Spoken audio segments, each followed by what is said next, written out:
Hello friends, हमारे YouTube channel पर एक बार फिर से सभी कॉमिक्स प्रेमियों का स्वागत है।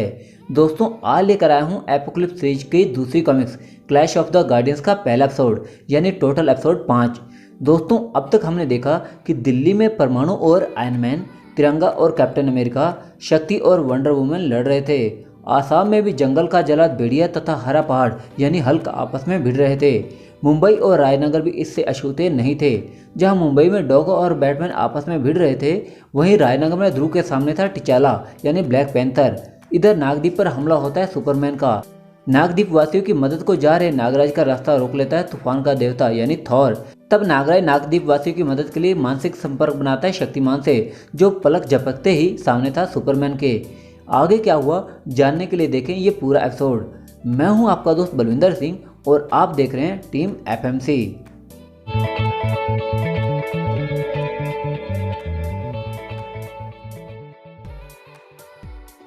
आगे हमें वर्तमान से एक दिन पहले का दृश्य दिखाया जाता है, जहां टोनी स्टार्क के सामने खड़े थे सुपरमैन, बैटमैन और वंडर वुमन। टोनी उनसे कहता है आने के लिए शुक्रिया। इस पर सुपरमैन कहता है आना ही था, खतरा जो इतना बड़ा बताया तुमने। पुनः टोनी कहते हैं तो शुरू करें। इस पर बैटमैन कहता है जरूर। आगे हमें बड़ी सी स्क्रीन पर दृश्य दिखाया जाता है तिरंगा का, जिस पर तिरंगा की सारी इन्फॉर्मेशन आ रही थी। देशभक्त डिटेक्टिव तिरंगा, कार्यक्षेत्र दिल्ली, हथियार शील्ड और न्यायस्तंभ, काबिलियत तेज दिमाग, crime fighting training, no super power, खतरे का स्तर लो, कैप्टन अमेरिका का प्रतिद्वंदी, नाम भेड़िया, भेड़िया वंश का आखिरी वंशज, वुल्फानो का वारिस, कार्यक्षेत्र असम का जंगल, हथियार एक दैवीय गदा, काबिलियत असीमित बल, भेड़िया और मनुष्य का मिश्रित रूप, खतरे का स्तर हाई, थॉर का प्रतिद्वंदी, नाम परमाणु, कार्यक्षेत्र दिल्ली, हथियार परमाणु शक्ति से युक्त ड्रेस, काबिलियत तेज दिमाग, आकार को छोटा बड़ा करने की शक्ति, परमाणु रस्सी, परमाणु विस्फोट, 10,000 किलोमीटर प्रति घंटे की गति से उड़ने की क्षमता, ट्रांसमिट होने की क्षमता, खतरे का स्तर हाई, आयरन मैन यानी मेरा प्रतिद्वंदी, नाम डोगा, कार्यक्षेत्र मुंबई,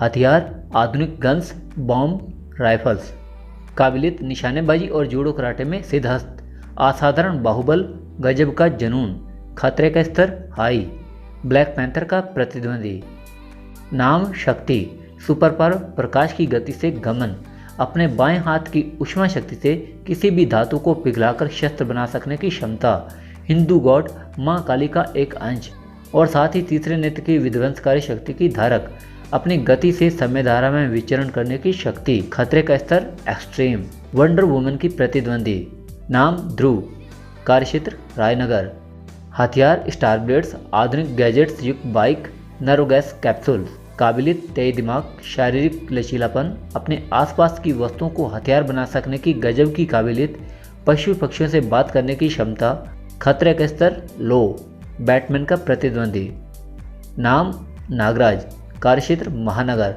ब्रह्मांड रक्षकों में सबसे शक्तिशाली, जिसकी शक्तियों का ना कोई आदि है ना अंत, शक्तियाँ नागफनी सर्प, भिन्न भिन्न शक्तियों से युक्त इच्छाधारी सर्प, काबिलियत रगों में विश्व का सबसे तीक्ष्ण जहर, इच्छाधारी शक्ति, शरीर में असंख्य सर्पों का वास, जख्मों को तीव्रता से भरने की क्षमता, उड़ने की शक्ति, लंबे समय तक निर्वात में रहने की शक्ति, मानसिक संदेश भेजने की क्षमता, खतरे का स्तर एक्सट्रीम, हल्क का प्रतिद्वंदी।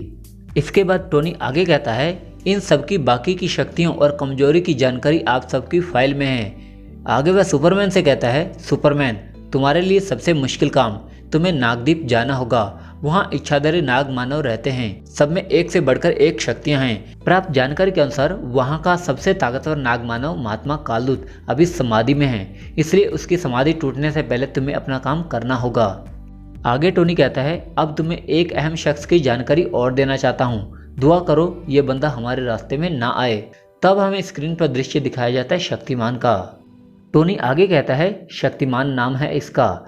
यदि कोई इंसान प्रकृति के पांचों तत्वों में से किसी एक पर भी नियंत्रण कर ले तो वो बहुत शक्तिशाली हो जाता है, लेकिन इस शख्स ने यौगिक शक्तियों के बल पर पांचों तत्वों को नियंत्रित कर लिया है। अब आप लोग समझ ही चुके होंगे कि यह कितना शक्तिशाली है। बस इतना समझ लो कि यह अकेला हम सब पर भारी है, मन की गति से विचरण कर सकता है। वैसे तो संपूर्ण विश्व का रक्षक है ये, पर इसका मुख्य कार्यक्षेत्र मुंबई ही है। इससे पहले टोनी कुछ आगे कहता, बैटमैन उसे टोकते हुए कहता है, 1 मिनट टोनी, मुझे लगता है यहाँ थोड़ा सा बदलाव किया जाना चाहिए। अगर इस मिशन से शक्तिमान को दूर रखना है तो ध्रुव से लड़ने के लिए ब्लैक पैंथर को जाना चाहिए और मुझे मुंबई में, क्योंकि तुम्हारी जानकारी के अनुसार डोगा लड़ते हुए बहुत आक्रामक हो जाता है और ब्लैक पैंथर भी, और शायद इसी वजह से दोनों की फाइट का पता शक्तिमान को चल सकता है। सिर्फ हथौड़े और गदा के होने से थॉर और भेड़िया का मुकाबला भी मुझे ठीक नहीं लगता, क्योंकि नागराज की शक्तियों का मुकाबला अगर कोई कर सकता है तो वह है सिर्फ थॉर। यदि हल्क और नागराज में फाइट हुई तो नागराज हल्क को एक मॉन्स्टर के अलावा कुछ नहीं समझेगा और नागराज एक पल के लिए भी नहीं हिचकिचाएगा अपने जहर से हल्क की जान लेने में। इस पर टोनी कहता है, लेकिन नागराज हल्क के शरीर में अपने विषदंत नहीं गड़ा पाएगा। तब बैटमैन कहता है, जहर को शरीर के अंदर पहुंचाने के और भी कई तरीके हो सकते हैं, और वैसे भी हल्क और नागराज की फाइट महानगर में होगी, जिससे लोगों की जान को खतरा भी हो सकता है हल्क से। इसलिए हल्क को भेड़िया के पास यानी जंगल में भेजना ही सही होगा और मैं जाऊंगा मुंबई। मेरी कोशिश होगी कि मेरी और डोगा की फाइट की भनक शक्तिमान को ना लगे। इस पर टोनी कहता है, ये भी ठीक है, और कुछ बदलाव करना हो तो वो भी बता दो। तब बैटमैन कहता है, नहीं, बाकी का तुम्हारा प्लान फुल प्रूफ है और प्लान बी भी है। तब टोनी अपना आर्मर पहन लेता है और कहता है, तो फिर आओ मिशन पूरा करते हैं।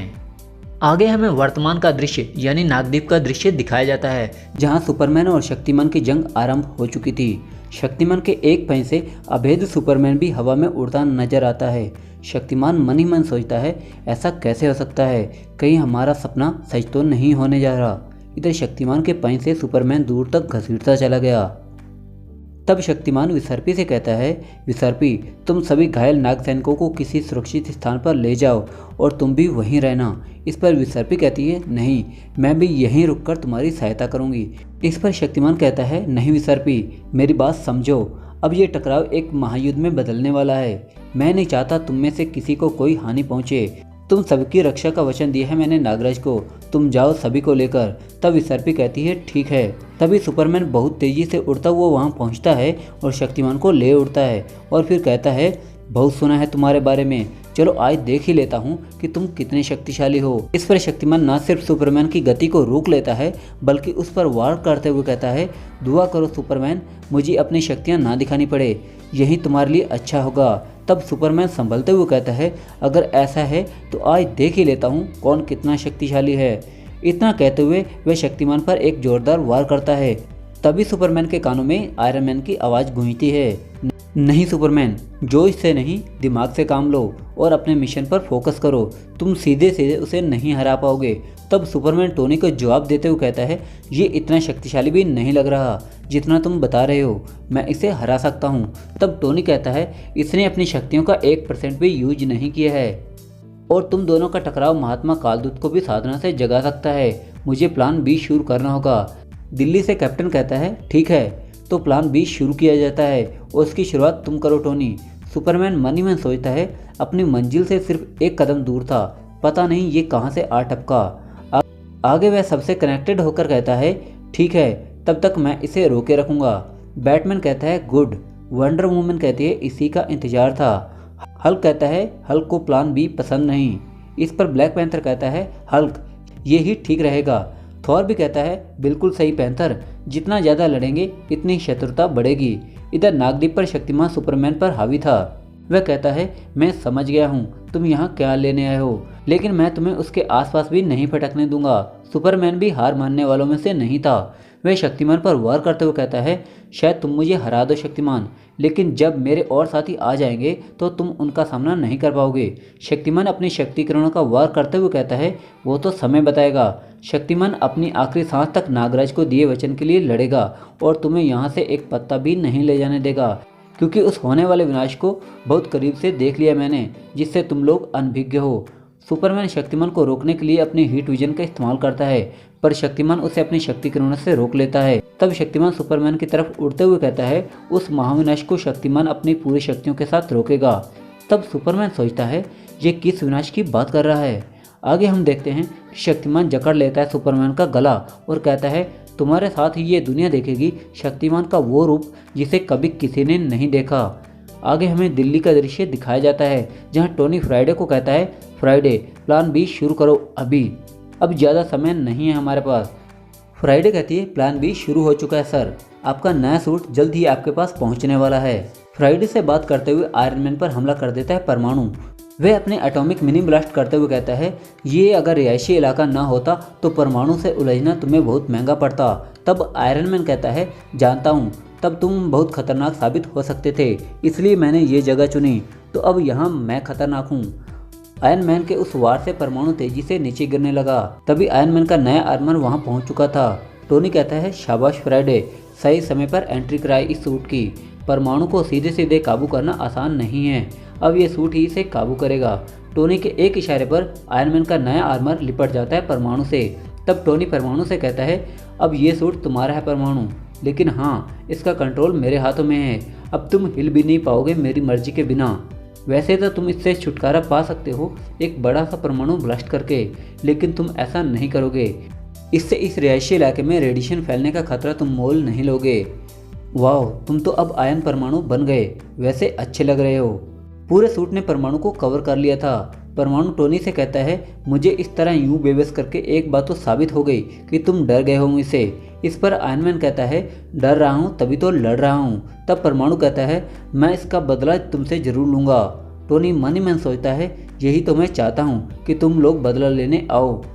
आगे वह परमाणु से कहता है उसके लिए तुम्हें न्यूयॉर्क आना होगा, स्टार्क टावर। अब मैं चलता हूँ तिरंगा और कैप्टन के पास। आगे टोनी हल्क से कनेक्टेड होकर कहता है हल्क, जो चीज़ तुम्हें मैंने दी थी क्या तुमने उसे भेड़िए को सुंघाया? इस पर हल्क कहता है नहीं, हल्क भेड़िए को अपनी ताकत से हराएगा। तब टोनी खींचते हुए कहता है अब इसका मैं क्या करूं? टोनी निकल चुका था तिरंगा और कैप्टन अमेरिका की ओर, और परमाणु बस देखने के सिवाय और कुछ नहीं कर सकता था।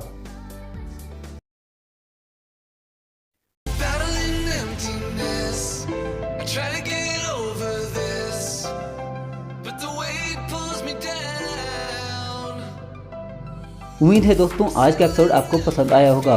अगर वीडियो जरा सी भी पसंद आई हो तो लाइक और शेयर करें, और चैनल पर नए हैं तो सब्सक्राइब जरूर कर लें, क्योंकि ना इसमें मेरा घाटा और ना ही आपका कुछ जाता। और हाँ दोस्तों, हमारे फेसबुक और इंस्टाग्राम हैंडल आपको डिस्क्रिप्शन में मिल जाएंगे, तो हमें फॉलो जरूर कर लें।